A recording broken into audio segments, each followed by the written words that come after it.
I'm standing in a scrapyard, a place most people dread to find themselves in. Why? Because a scrapyard bears testimony of one terrible fact. All these cars, regardless of make or model, had been in a terrible accident. You see, there's no discrimination in a scrapyard. Whether it's a 1970 VW Golf or a brand new Ferrari, they share equal status in a scrapyard because they've lost their true value. In a similar way, many people find themselves in what I call the scrapyard of life. Why? Also because of accidents. It could be emotional accidents, spiritual accidents, mental accidents, relationship accidents, or even financial accidents. There was a time that I found myself on this scrapyard of life.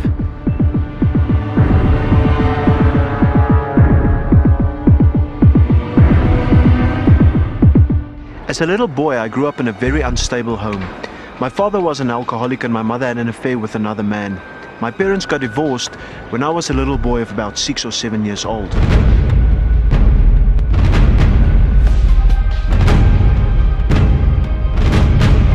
This left me empty and confused. I was too young to comprehend all of those things, but one thing I did realize, I was empty and searching for meaning in life.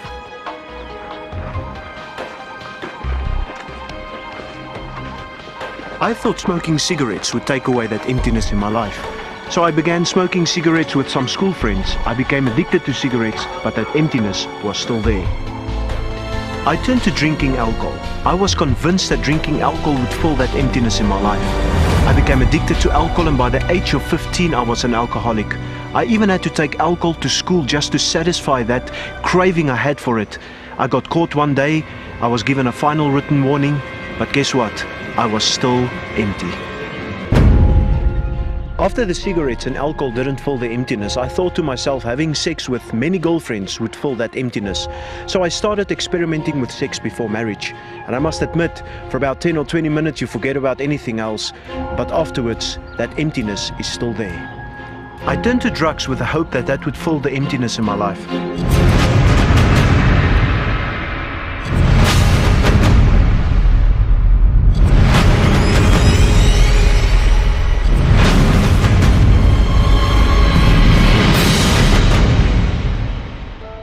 I started smoking marijuana and mandrax and inhalants and many other kinds of drugs.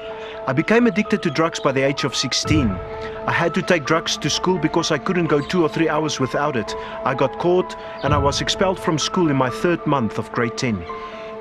After being expelled from school, I went to a technical college just to further my education, but that didn't last long because I joined the gang. I became very violent and I used to steal from people and beat up people. One day I wanted to stab a man with 2 steak knives. He called the cops. I ended up behind bars, but he dropped the charges and I got released.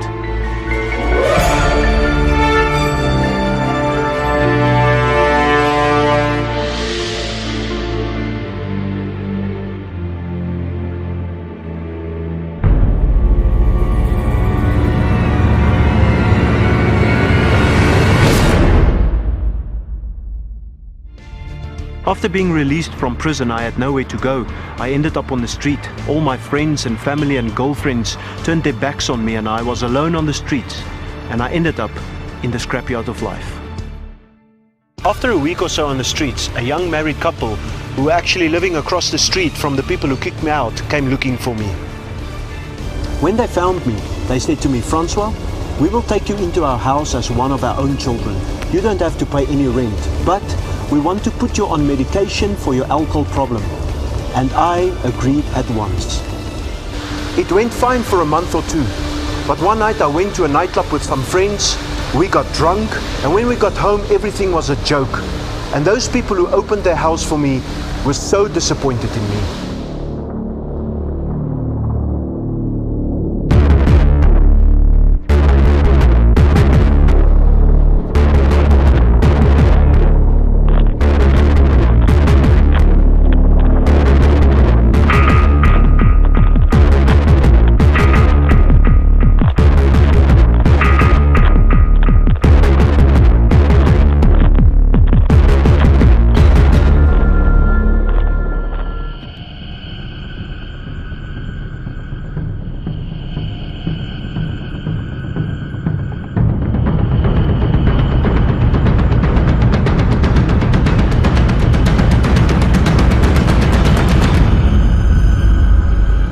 Early the next morning, there was a knock at my bedroom door.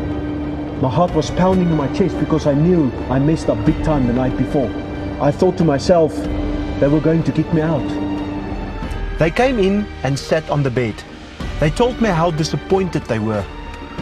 They said they were not going to kick me out, but instead they said, the medication we gave you didn't work, but instead, this coming Sunday, we want you to come with us to our church. I must admit, when I heard the word church, my hair stood like this without any hair products. You see, I was in witchcraft and that stuff, but I agreed just to please them. That must have been the longest week of my life. When Sunday finally came, I put on the only decent church clothes that I had. On our way to church, I was so nervous, but when we got there, I was surprised because it was this very impressive building. To me, a church was just a little brick building with a tower, but this was a very big, beautiful building.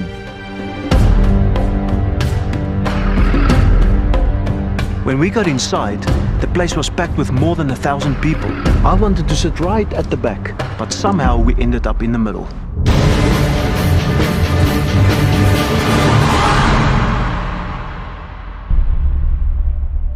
After the praise and worship, it was time for the preacher to come and preach.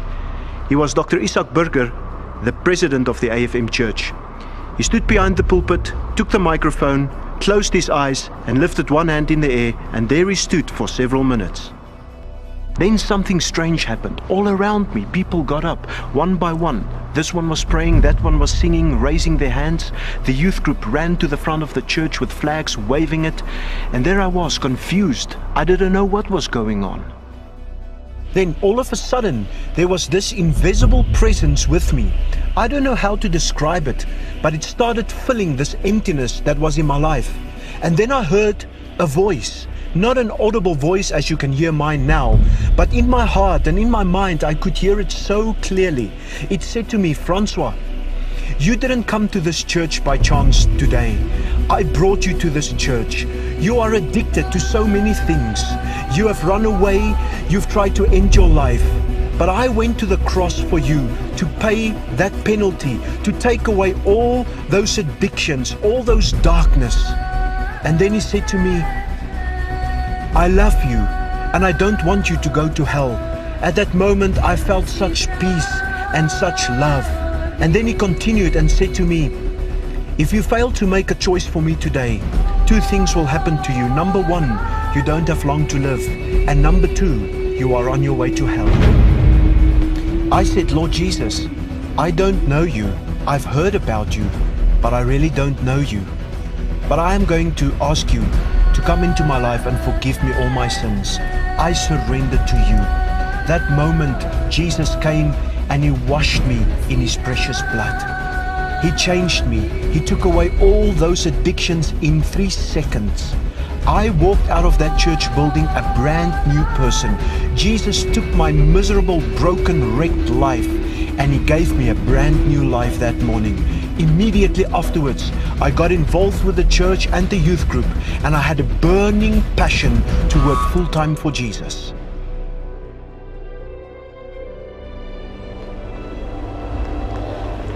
Going into the full-time ministry required me to go and study theology at the Theological Seminary as well as the University of Johannesburg. I was so excited to apply for full-time seminary and university. When I got the forms, I started completing it with so much enthusiasm. But then I came to the part about grade 12 and exemption. I didn't even have grade 10, but I completed it anyway. I sent it in and then I waited. The call came and I was accepted at university. When God has a plan for your life, He will bridge over any human-made rules to accomplish that plan in your life. When I went for my medical evaluation, all my tests came back clean. Even my lungs were as clean as a 16-year-old who never came in contact with smoke at all. Part of my theological studies was Greek and Hebrew.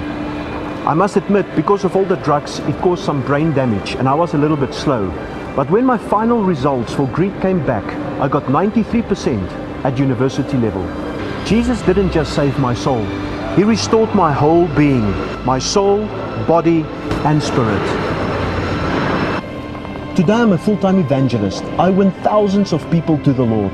Jesus took my life and changed it from a junkyard wreck into a showroom model. He wants to do the same for you. All you need to do is say yes to Jesus, and He will take your life and change it from a junkyard wreck into a showroom model.